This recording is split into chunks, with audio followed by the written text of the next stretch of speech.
Hello guys, sejam bem-vindos ao canal da Ciência no Ponto. Aqui é o professor Albino e hoje nós teremos a oportunidade de fazer a introdução ao estudo da probabilidade, né? Onde vamos ver a definição clássica da probabilidade. Mas antes deste vídeo eu vou pedir para que você se inscreva, coloque o teu like e partilhe este conteúdo maravilhoso. Lembrando que na descrição deste vídeo aqui tu vais encontrar o link do nosso grupo de estudos.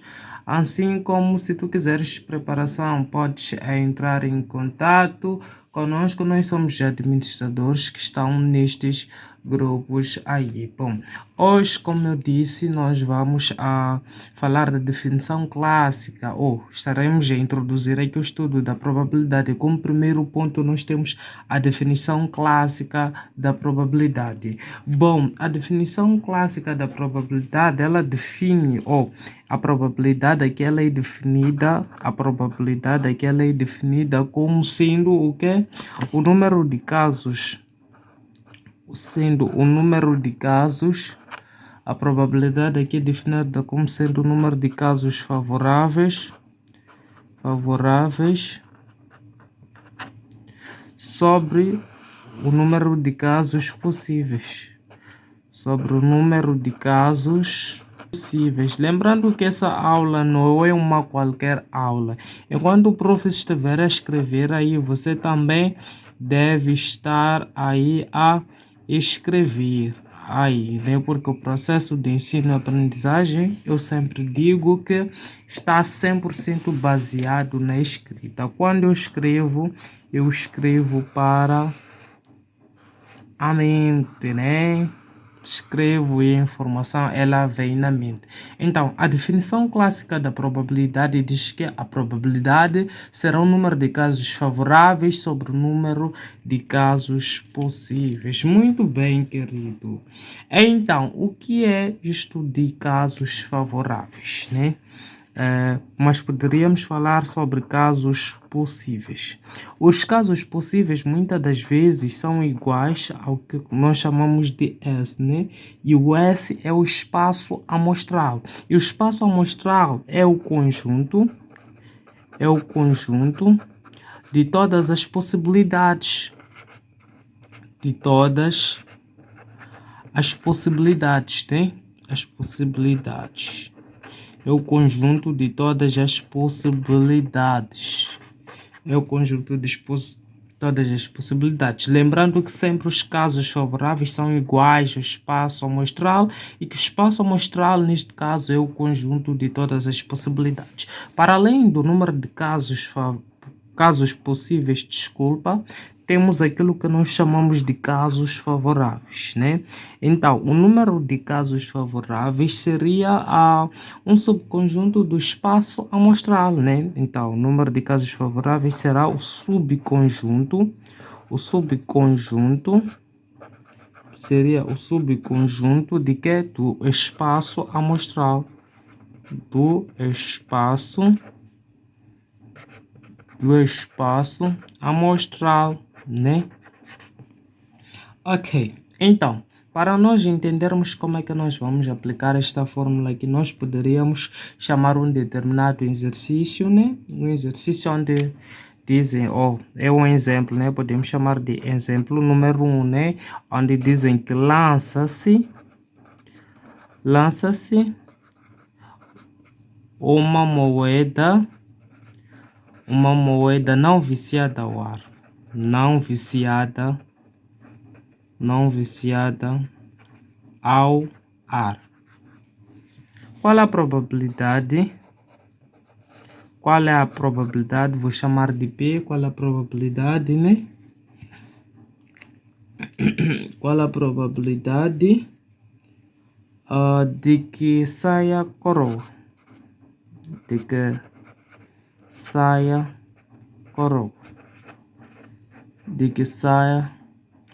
Em primeiro lugar, nós vamos ter que determinar aqui o nosso espaço amostral. Então, como é que nós vamos determinar o nosso espaço amostral? Isso é bem simples, podemos fazer aqui. Poderemos dizer que o nosso espaço amostral será o quê? será o número total das possibilidades que nós temos no lançamento de uma moeda, né? Então, lançou-se uma moeda. Quando lança-se uma moeda, quais são as possibilidades que nós temos? De ter uma cara ou uma coroa. Então, temos cara ou coroa, né? Temos cara ou coroa. Essas são as possibilidades existentes no lançamento de uma determinada moeda, né? Então, agora podemos dizer que o espaço amostral é o número de casos possíveis, né? Essa relação que nós apresentamos aqui, né? Então, podemos determinar o número de casos favoráveis que nós temos que é o subconjunto do espaço amostral. Neste caso, aqueles que querem uma moeda lançou-se uma moeda não viciada ao ar. Qual é a probabilidade de que saia o quê? Uma. Não, de que saia coroa. De que saia coroa. Esta é a parte interessante. Então, o número de casos favoráveis aqui vai ser 1, porque só querem uma só coroa, né?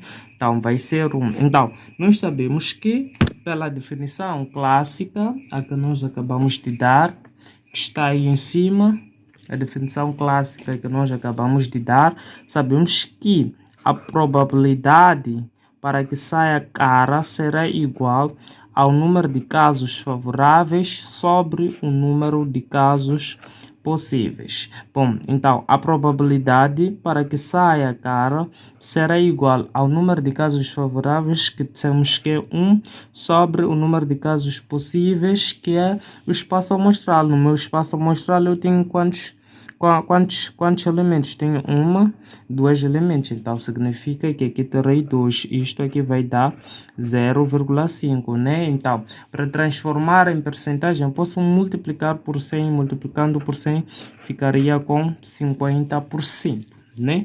Então, espero que você tenha entendido a questão da definição clássica da probabilidade, né? Porque agora nós estamos para ir para um outro tipo de definição de probabilidade, né?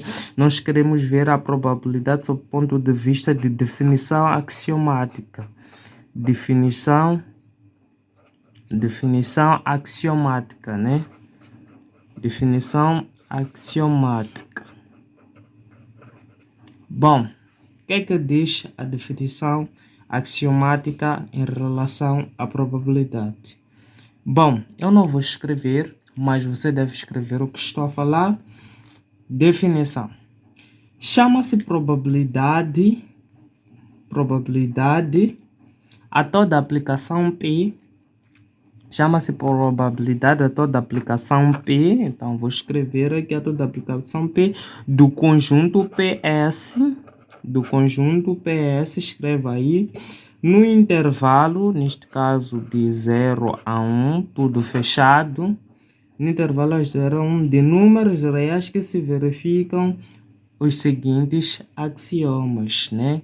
De números reais que se verificam os seguintes axiomas, coloca 2 pontos. Então, tenho o primeiro axioma. O que é que diz o primeiro, ou o que é que nos vai dizer o primeiro axioma? O primeiro axioma vai dizer que a probabilidade P, ela está entre o quê? O 0 e 1. Ou seja, a probabilidade ela está entre 0 e 100%. A probabilidade ela não pode transcender dos 100%. Ela deve estar exatamente neste intervalo aqui. A probabilidade deve estar exatamente neste intervalo. Então, podemos ir aqui para o axioma B, né? Onde dizem que a probabilidade de S é igual a 1. Quando isto acontece, quando a probabilidade de S é igual a 1 ou simplesmente igual a 100%, significa que nós temos um acontecimento certo. Significa que nós temos um acontecimento certo, né? O acontecimento certo é aquele que é 100%, né? Poderíamos chamar um exemplo de um acontecimento certo, né? Por exemplo, numa urna existem determinadas bolas. Eu, ao meter uma mão aí, por exemplo, sair uma bola, este é um acontecimento certo, né? Porque se naquela urna lá dentro, lá, tem bolas, significa que, epa, não existe outra possibilidade de talvez sair uma mandioca. Porque nós só estamos a dizer que na urna só tem, só tem aquilo. Nós estamos a afirmar categoricamente que na urna só tem bolas, né? Então, eu ao meter a minha mão sobre a urna, ou dentro da urna, assim posso dizer, só podem sair bolas. Então, esse acontecimento é certo, ou seja, é 100%, né? E depois, para além deste, nós temos um outro tipo de acontecimento, né? Um outro tipo de acontecimento, ou simplesmente posso dizer axioma, né? Onde eu vou dizer seja A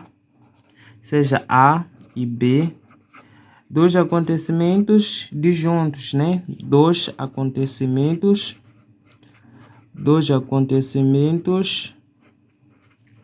disjuntos. Dois acontecimentos disjuntos, ou para além de disjuntos, eu posso dizer que são dois acontecimentos incompatíveis, né?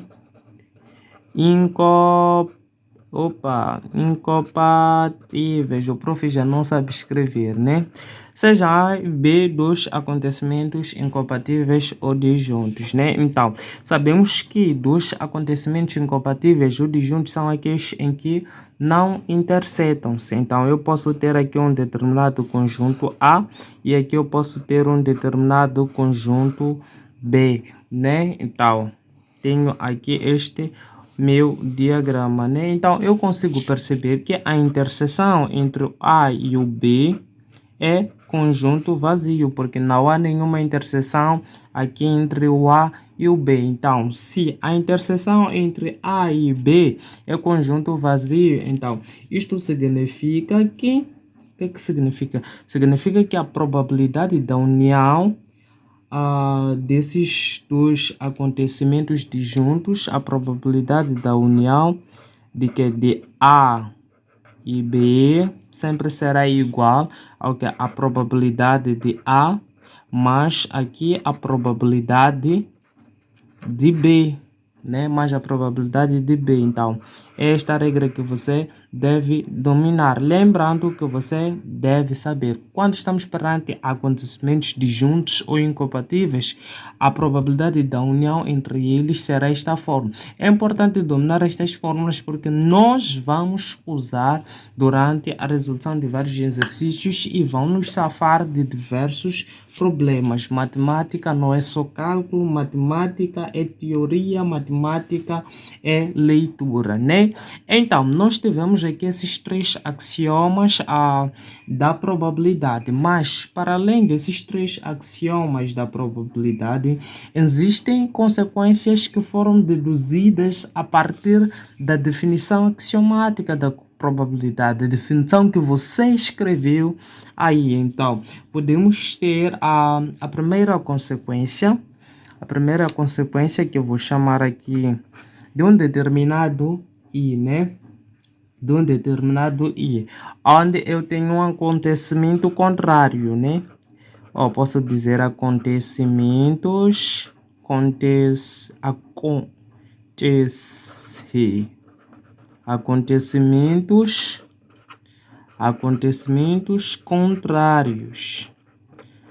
Acontecimentos contrários. O professor não sabe escrever, então não anda a melhor, né? Acontecimentos contrários. O que são acontecimentos contrários? São acontecimentos contrários, né? Por exemplo, chover, não chover. São dois acontecimentos contrários, né? E são representados ou é representado pela seguinte expressão, onde eu terei a probabilidade, lembrando que da complementar de A que será igual a 1 menos a probabilidade de A. Lembrando que além de ser complemento de contrário, eu posso chamar de quê? De complementar. Posso chamar de acontecimento complementar. Ou é contrário ou complementar, é a mesma coisa. Quando dizem contrário ou complementar, é a mesma coisa.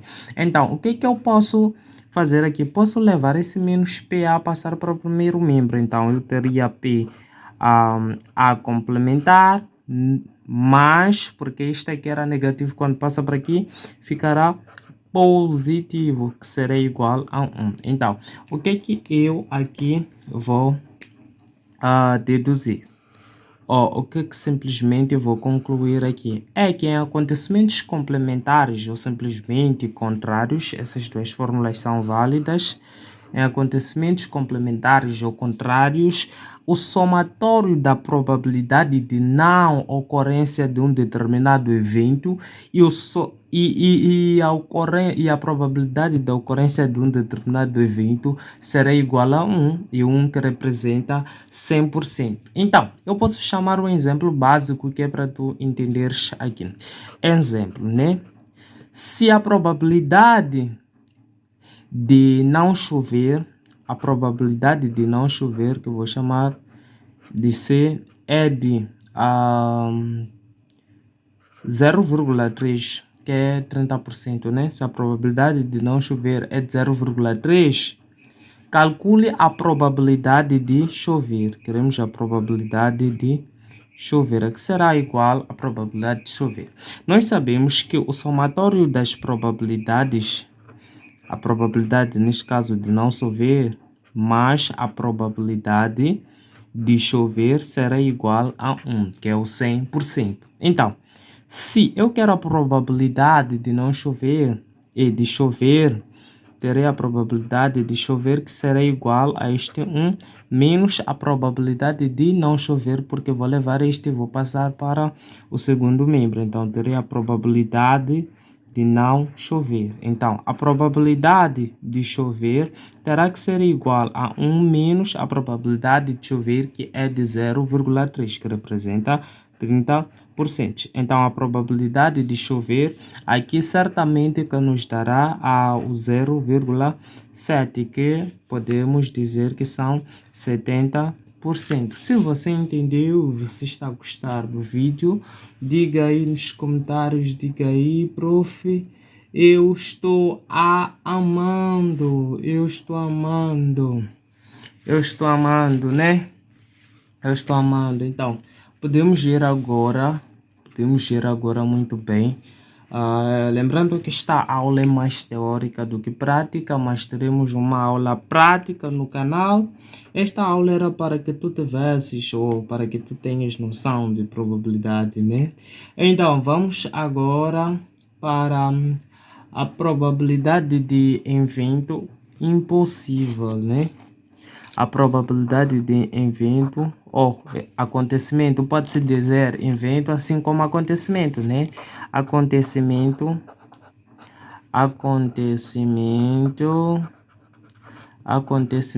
impossível. Acontecimento impossível pode ser representado pela expressão que diz que a probabilidade disto será igual a 0. A probabilidade de um acontecimento impossível. Então, o que seria isto de um acontecimento impossível? É muito simples. Questão de um acontecimento impossível. Então, vamos imaginar que tu tenhas uma urna. Onde tu tens o quê? Tu tens uma bola verde. E para além da bola verde tu tens uma bola azul. Até podem ser 3 azuis e 2 verdes, né? E 2 bolas verdes. Depois, na questão eles te perguntam qual a probabilidade de termos uma bola vermelha, né? Esta é a urna. Dizem que alguém meteu a mão, mas sabe-se que na urna temos 3 bolas azuis e 2 verdes. Qual é a probabilidade de que saia uma bola vermelha? Então, a probabilidade de que saia uma bola vermelha é 0, porque é impossível, porque nesta urna aqui eu só tenho simplesmente só tenho 2 bolas verdes e azuis, ou simplesmente bolas azuis e bolas verdes. Então não há possibilidade nenhuma, não há probabilidade nenhuma de que exista uma bola vermelha aqui. Então, se você entendeu, escreva aí nos comentários, diga: professor, eu entendi, eu estou a gostar da aula. Então, podemos ir para o último ponto para começarmos aqui a resolver exercícios, que é o que o prof mais ama, né? Então, podemos dizer que se o A e B são acontecimentos quaisquer, são acontecimentos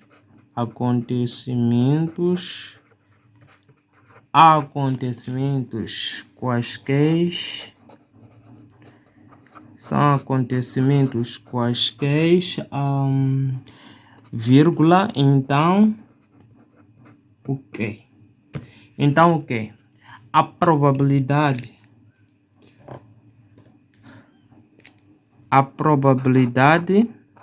de sua união sempre será igual ao quê? Ao somatório da probabilidade de A mais a probabilidade de B menos a probabilidade de A interseção com B. Lembrando que você deve conhecer principalmente isto aqui, sempre sai nos exames de admissão da UEB. Dizem que temos dois acontecimentos e sabem que eles são quaisquer, depois dão percentagens e tal, então depois dizem que acha a probabilidade de sei lá que. Então, você deve conhecer essas propriedades aqui, porque vão te ajudar a resolver bastantes exercícios, mas muitos exercícios mesmo. Então, se A e B são acontecimentos quaisquer, então o somatório ou a probabilidade de sua união será a probabilidade da soma dessas probabilidades menos a probabilidade de sua interseção. Então, se você gostou, diga prof, eu gostei, e agora nós vamos para a sessão de exercícios. Vamos para a sessão de exercícios, vamos começar com exercícios bem leves, exercícios que é para você aí não emagrecer, né? Não emagrecer. Então, temos aqui estes exercícios, né? Onde dizem que lança-se ao ar um dado equilibrado de faces enumeradas de 1 a 6. Qual é a probabilidade de... Então, primeiro que você deve saber é que um dado ele tem 6 faces, né? Então, um dado é uma coisa mais ou menos assim, né? Eu não sei desenhar corretamente, mas diria que é mais ou menos assim. Onde aqui tu tens uma vista, aqui tens uma vista, lá tens outra vista, aqui tens uma vista, por baixo lá, aqui essa seta é daqui, né? Por baixo terias uma vista, e lá também terias outra vista, né? Então significa que um dado tem, sempre que falam de dado, o seu espaço amostral é 6, né? Porque tem 6, o que? Tem 6 lados. Então, o que eles dizem? Dizem qual a probabilidade de sair face com número ímpar. Eu sei que o espaço amostral é igual ao que? Dizem que tem faces enumeradas de 1 a 6. Então, colocarei aqui 1, 2, 3, 4, 5 e 6. Então, a linha A, eles pedem a probabilidade de que saia um número ímpar.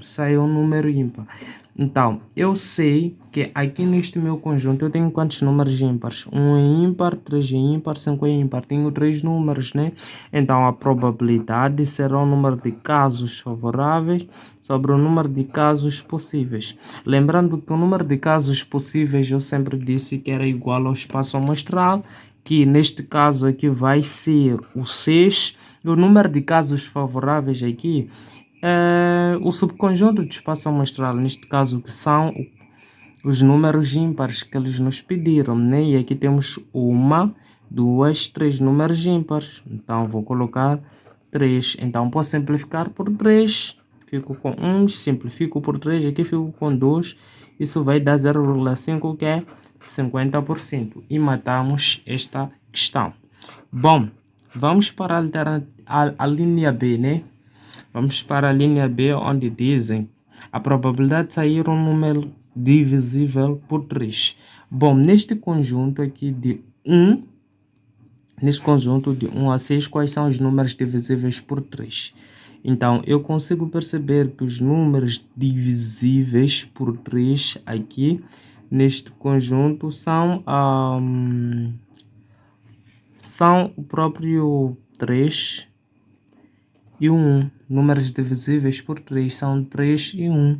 Então, praticamente, a probabilidade é o número de casos favoráveis sobre o número de casos possíveis. Então, casos favoráveis são os dois números que nós temos sobre o número de casos possíveis, que é o total, né? Que é o espaço amostral, que é 6. Então, por 2 aqui fico com 1 e aqui 3. Então, fico com 0, aqui. Então, posso dividir isto. 1 dividido por 3 vai dar 0,33 vezes 100. Colocar logo em percentagem, então, é aproximadamente a 33,3%, né? Então, não por cento, né? Então, podemos ir agora para a questão da linha C. A linha C é onde dizem sair um número inferior a 6. Então, quantos números eu tenho? 1, 2, 3, 4, 5 números inferiores a 6, né? Então, significa que a probabilidade será o número de casos favoráveis sobre o número de casos possíveis. Casos possíveis, lembrando que vamos continuar sempre com 6. E casos favoráveis, nós temos 5 números menores que 6. Então, teríamos 5 aqui. Então, é só fazer essa divisão entre 5 e 6. 5 dividido por 6 vai dar aproximadamente a 0,83. Então, multiplicando por 100, tenho que isto será igual a 83%, né? 80 por centos, eu também. É por cento, não por centos. Ok, depois temos a linha D, onde dizem sair um número divisível por 7. Sair um número divisível por 7. Será que aqui existe um número divisível por 7? Não, não existe um número divisível por 7. Não existe um número divisível por 7. Então, se não existe um número divisível por 7, significa que é impossível. Ou seja, este acontecimento é impossível. É impossível. Então, rebentamos. Podemos passar agora para a questão de número 2. Para a questão de número 2, questão bastante interessante, onde dizem lançou-se uma moeda 3 vezes 3x, devem ser 3 vezes, na verdade, não viciada para cima. Qual é a probabilidade de sair exatamente 2 coroas? Então, estamos a dizer que lançou-se uma moeda não viciada para cima. Vamos tirar o espaço amostral, né? Então, nós sabemos que no lançamento de uma moeda existem duas possibilidades. Ou sai cara ou sai coroa. Isto no primeiro lançamento. Mas no segundo lançamento pode sair cara ou pode sair coroa. E aqui pode sair cara ou pode sair coroa. Então, vamos determinar o espaço amostral. Então, o espaço amostral aqui, querido, será cara, cara. Então, terei cara, cara. Depois aqui terei cara, coroa. Cara, coroa. Depois terei coroa, cara. Terei coroa, cara.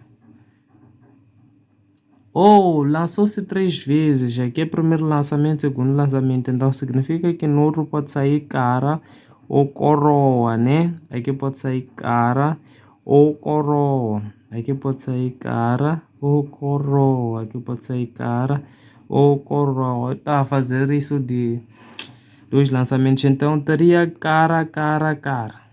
Então teria cara, cara, cara. Depois teria cara, cara, coroa, né? Então teria cara, cara, coroa, né? Depois, já fiz isto, agora é vez deste senhor aqui. Cara, coroa, cara. Então teria cara, coroa, cara. Tive cara, coroa, cara. Agora é cara, coroa, coroa.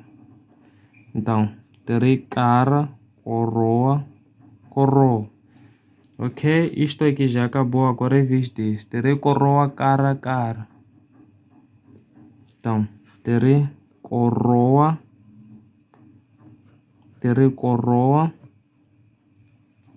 coroa, cara, cara. Cara, cara. Depois terei coroa, cara, coroa. Terei coroa, cara, coroa. Depois coroa, cara, coroa já. Depois venho para aqui. Terei coroa, coroa, cara. Terei coroa, coroa, cara. Depois terei coroa, coroa, coroa, né? E por fim terei coroa, coroa, coroa, né? Então o espaço amostral é 1, 2, 3, 4, 5, 6, 7. 1, 2.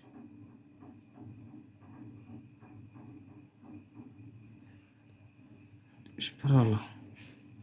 Não falei algo. Vamos lá verificar novamente juntos. É cara, cara, cara. É isto. Depois cara, cara, coroa. Tá aqui. Depois disso vem cara, cara, coroa, cara. Então, isto aqui que tem que desaparecer aqui. Então, vamos fazer aqui. 1, 2, 3, 4, 5, 6, 7, 8. Espaço amostral aqui é igual a 8, né? Então, o espaço amostral é igual a 8. A linha A. Eles querem a probabilidade de que saiam exatamente duas caras. Só devem ser duas caras. Então, a probabilidade será igual ao número de casos possíveis, que é 8, que é o meu espaço amostral, sobre o que? Vou onde eu só tenho duas. Onde eu só tenho duas caras, né? Aqui tem 3 caras. Aqui tem 2 caras, né? Tenho 2 caras, então vai. Aqui tenho 2 caras também, vai. Então, ficará 1, 2. Então, terei 2 casos favoráveis. Então, aqui terei 1 sobre 4. Simplificando por 2 é 0,25. Então, isto aqui vai dar 25%. Matamos a linha A. Então, agora podemos partir para a linha B, onde dizem pelo menos uma coroa. Pelo menos uma coroa significa que podemos ter pelo menos uma coroa. Aqui temos uma morre. Temos uma coroa morre. Aqui temos uma coroa morre. Aqui temos pelo menos um. Embora sejam duas, mas pelo menos temos uma morre. Esse também morre. Esse também morre. Esse também morre. Esse também morre. Então, seria uma, 2, 3, 4, 5, 6, 7, né? Então, praticamente teremos a probabilidade que é 7 sobre 8, né? Teria 7 sobre 8 e 7 dividido por 8, eu estou a fazer aqui na minha máquina, né? 7 por 8 vezes 100 vezes 100. Isto vai dar 87,5%, né? Depois dizem todas iguais. Neste caso, as caras e coroas. Onde eu tenho todas as caras iguais é aqui e todas as coroas iguais é aqui. Então, para C, a probabilidade será os casos favoráveis sobre os casos possíveis, né? Então, praticamente aqui eu teria o que? Os casos favoráveis, que é 1, 2. Sobre os casos possíveis, que é o espaço amostral. Então, terei 1 sobre 4, que é 0,25, se eu não estiver em erro, né? E isso vai dar 25%. Então, é assim que está a ser a nossa resolução. Se você estiver a gostar da resolução, eu gosto de pessoas que comentam. Eu gosto muito mesmo de pessoas que comentam, né? Então, depois temos aqui a questão de número 3, né? É uma questão muito interessante, onde dizem que numa urna há 5 bolas vermelhas e 3 azuis. Então, significa que existem 5 bolas vermelhas. Existem 5 bolas vermelhas e 3 azuis. E 3 bolas azuis, né? 5 bolas vermelhas e 3 bolas azuis. Depois, o que é que eles dizem? 2 bolas são retiradas sem reposição. Dizem que 2 bolas são retiradas sem reposição. Qual a probabilidade de ambas serem vermelhas? Qual a probabilidade de ambas serem vermelhas, né? Então, este caso aqui, na verdade, é um caso de combinações. Então, como é que eu vou resolver este caso aqui? É muito simples. Então, eu sei que a probabilidade são os casos favoráveis sobre os casos possíveis. Bom, como eu disse que é um problema de combinação, para quem já assistiu à nossa aula de análise combinatória, não vai ter muitas dificuldades de entender o que eu vou explicar aqui. Então, uma vez que nós queremos a probabilidade de que ambas sejam vermelhas, neste caso as duas, significa que terei combinação de que nas 5 bolas vermelhas que eu tenho, eu quero quantas? Quero 2, né? Quero 2 sobre o que? Nas 8 bolas que eu tenho, que seria o total, que é a soma de 5 mais 3, eu quero quantas bolas? Quero tirar quantas bolas? Quero tirar 2. Então, aqui você pode calcular a combinação disto e a combinação disto. Então, eu vou usar a minha máquina para calcular a combinação, por questões de tempo, para não ter que levar aí muito tempo, querido. Então, teria 5 combinação de 2 que vai dar 10. Já sabia. 10 sobre a combinação de 8 tomates a 2. Teria 8 combinação de 2. Então, aqui terei 28. Então, é só fazer 10 dividido por 28. Vai dar esse valor, multiplica por 100 para teres em percentagem. Então, é aproximadamente 35,71%. 35,71% e matamos o gajo. Então, depois temos a questão B, né? Que dizem qual é a probabilidade de tirar uma vermelha e uma azul. Então, é o mesmo caso, né? É B, né? No mesmo exercício, sabemos que a probabilidade é igual ao número de casos favoráveis sobre o número de casos possíveis, né? Sobre o número de casos possíveis. Então, isto será igual ao quê? Ao número de casos favoráveis. Querem uma azul e uma vermelha. Eu sei que nas 5 vermelhas que eu tenho, eu só quero uma vermelha. E o I na análise combinatória e na probabilidade é vezes. Quando é O, se tivesse O, dito O, era só colocar mais. Lembrando que o I é vezes. O O é mais. Se você esquecer disso, vai render muito mal aqui na análise combinatória. Muito mal mesmo.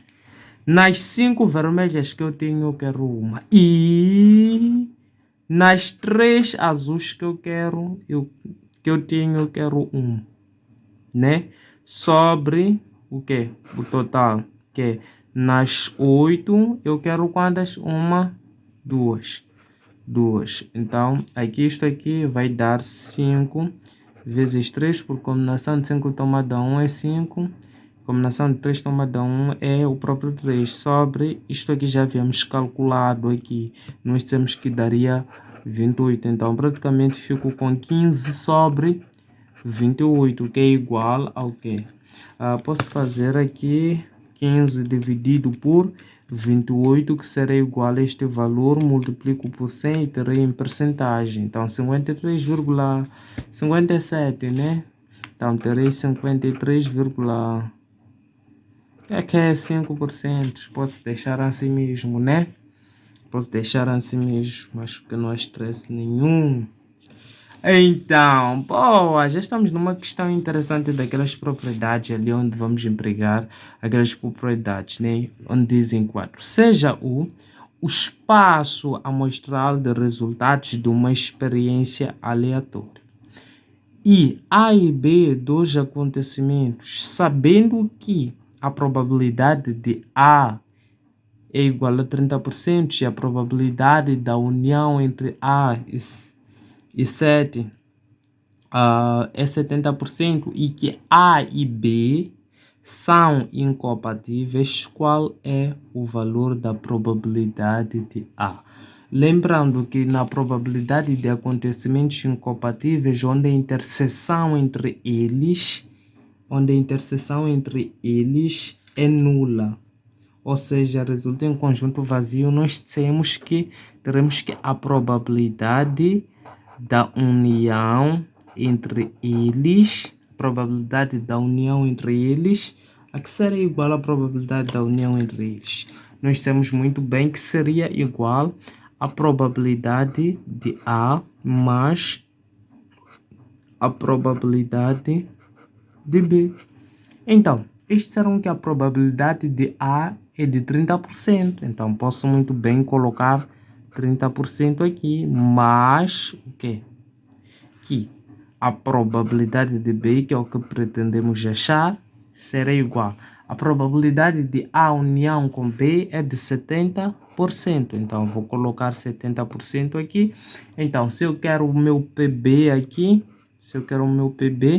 posso dizer que a probabilidade de B será igual a este 70%.